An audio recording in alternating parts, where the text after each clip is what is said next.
let me fix this mess. I got to get my hair color. I didn't get it yet. Even though I don't like to put color on my hair because it's time consuming, I like the fact that I can see how much my hair is growing, and I'm just waiting for it to get like that much longer.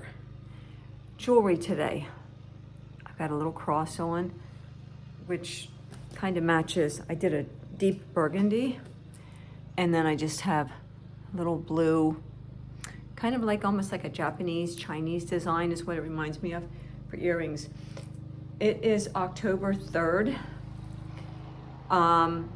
We're 3 days in, you guys, for October. Welcome to the Wayward Widow. My name is Poet, and I am here on my own for a little while. I went out this morning and I got spring water. My old friend came up and he took me for spring water. My companion friend, we'll just call him that. That's pretty much fits the bill right now. He's off doing things today and he's very busy. I have this much done on my gem art. It's getting there. It's getting there.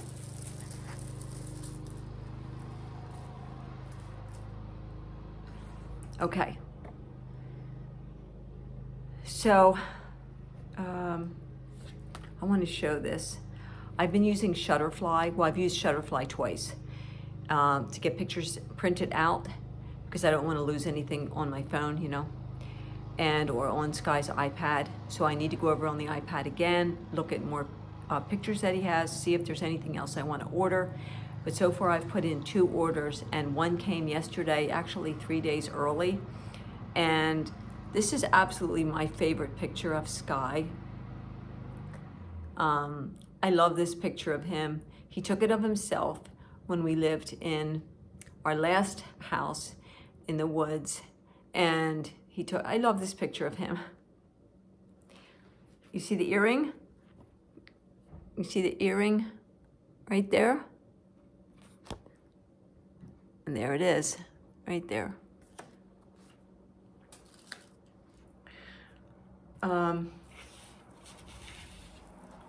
I want to just talk for a minute. I'm going to try to not have this go long. But I got my cafe mocha and French vanilla and some really good Cool Whip. I got Ready Whip and I have a cherry in there. You can see the cherry. I did a bunch of paperwork this morning, cleaned up the house, just little things, got my spring water. I'm good for like 2 weeks now. I'm gonna do my meditation and do my dance. I've been trying to put earbuds in and put my music on, and I've been trying to make that a daily thing because it just makes me feel better all the way around. But I got thinking a little bit, we're getting closer and closer to Sky's birthday, and I am just thinking about what it would feel like for me if I had never met Sky. You know, when we have a loss and we look back at the person we've lost and all the memories and how much we want them back, you know, things we want to tell them, things we want to do, one more hug, one more kiss, one more moment. I hear that over and over. I think of it myself over and over. And it's like, I think of that Garth Brooks song, The Dance. It's like, you know, if I had, I'm glad I didn't know, basically I'm glad I didn't know the ending because I would have missed the dance. And so often I think of, yeah, I miss him like crazy and it's terrible to have lost him, but I wouldn't give up that 13 and a half years for anything. Like if someone said to me, you can go back in time and you could never meet him, ever, and not have gone through, you know, that 13 and a half years, would you want to do that and have never met him? Or do you want the 13 and a half years? What would you have done? I would take that 13 and a half years with everything we went through, all over again. Because that 13 and a half years, what I learned from him, I have never learned from anyone. And it's helped me to be such a better person. And so with as hard as it is and was and will be to go through, continuing into the future, I wouldn't change it, not a thing. I wouldn't change a thing, because there was so much that I learned. And with his illness and his subsequent passing into his rebirth, and I'm sorry about background noise, the neighbor across the street, they have a guy that comes in every couple weeks and mows their lawn. So that's what's happening over there. That's soon going to stop, because we're into October, and not too many more times are people going to be mowing their grass.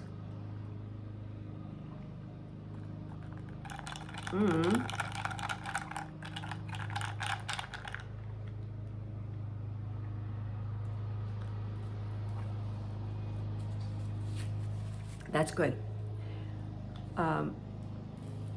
What I learned through his rebirth, his death and his rebirth, what I saw, what I experienced, and what I went through the 6 months after his death, that I was completely on my own, and the strength that came out in me getting everything done on my own, because I didn't have his family here to help.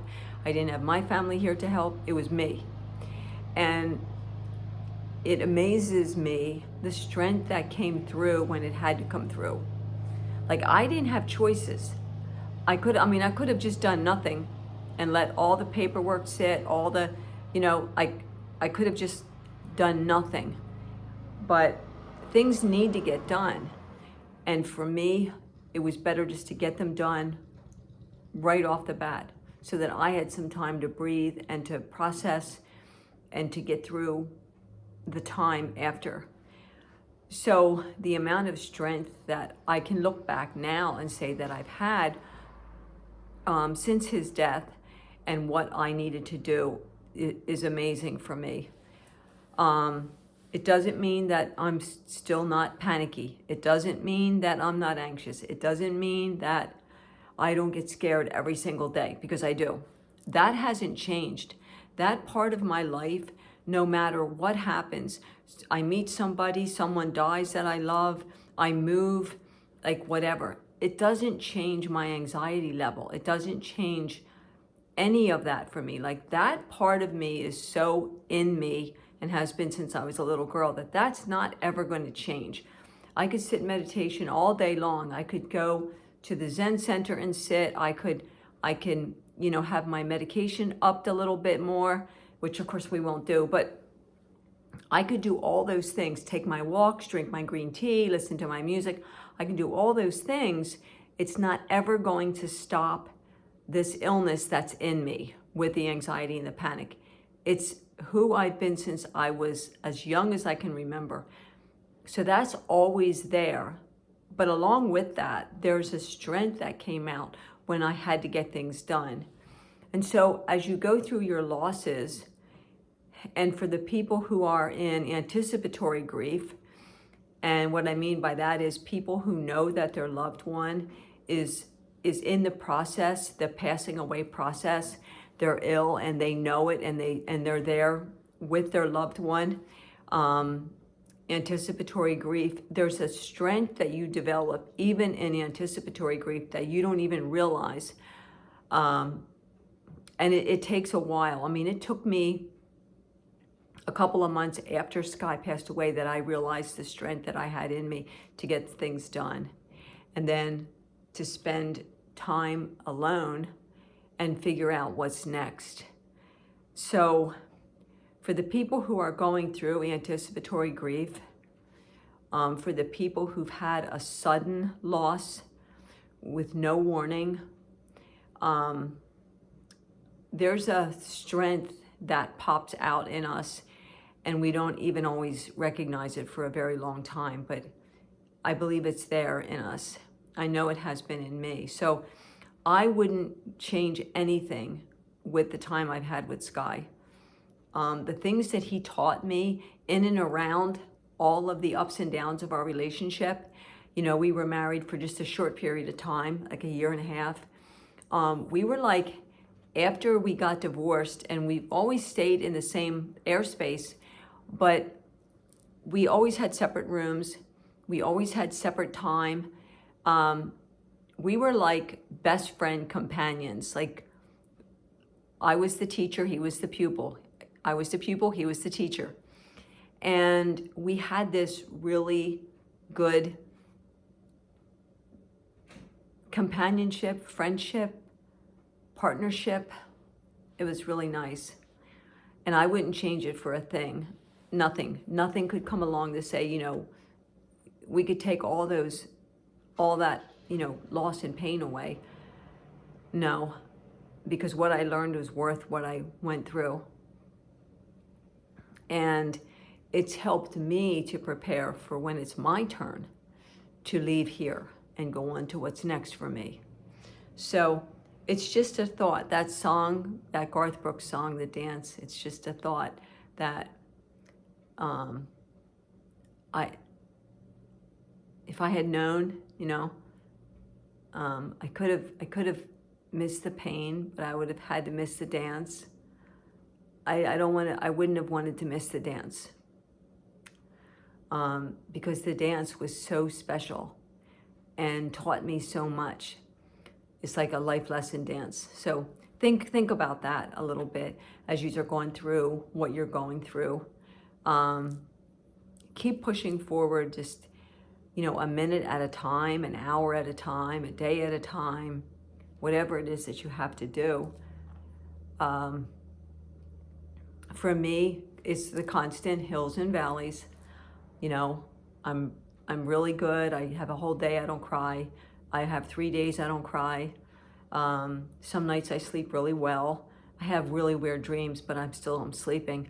Other nights I'm up at 2 o'clock and I'm still awake at 5. You know, I come across something, he gets a piece of mail, and, you know, and there's his name. Or like when I got the pictures, and I just love this picture of him. It's so him in the woods. That would be so him. And I would always say to him, you need to smile. And he'd say, I am smiling. I am smiling. I'm grateful for him.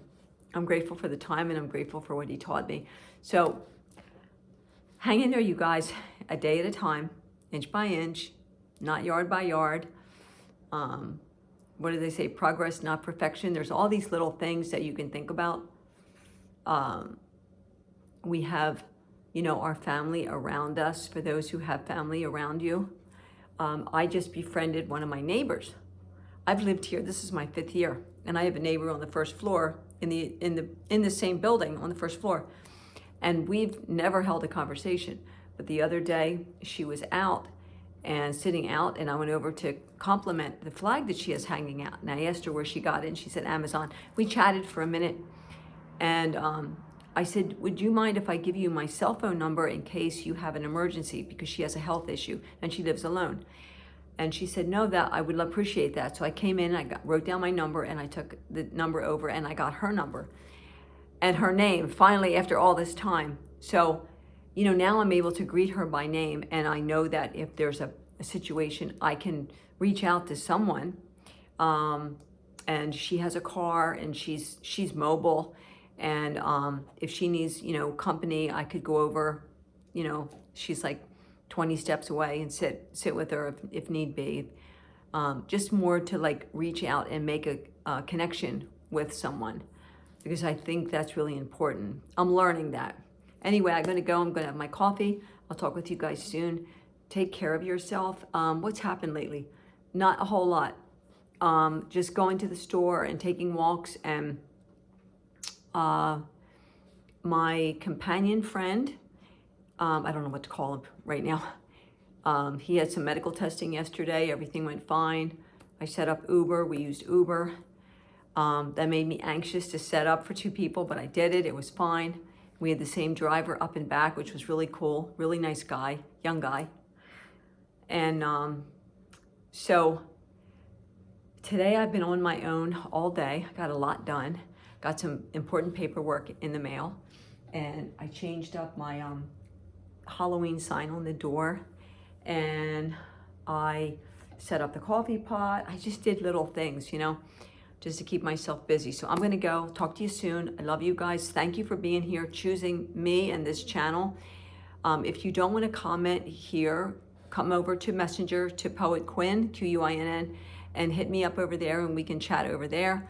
I've gotten much better at catching up and you know, because when I send a voice message, it's private between you and I don't want anybody hearing what I'm saying. So if someone's in the apartment, I won't do a voice message. I'll type something out.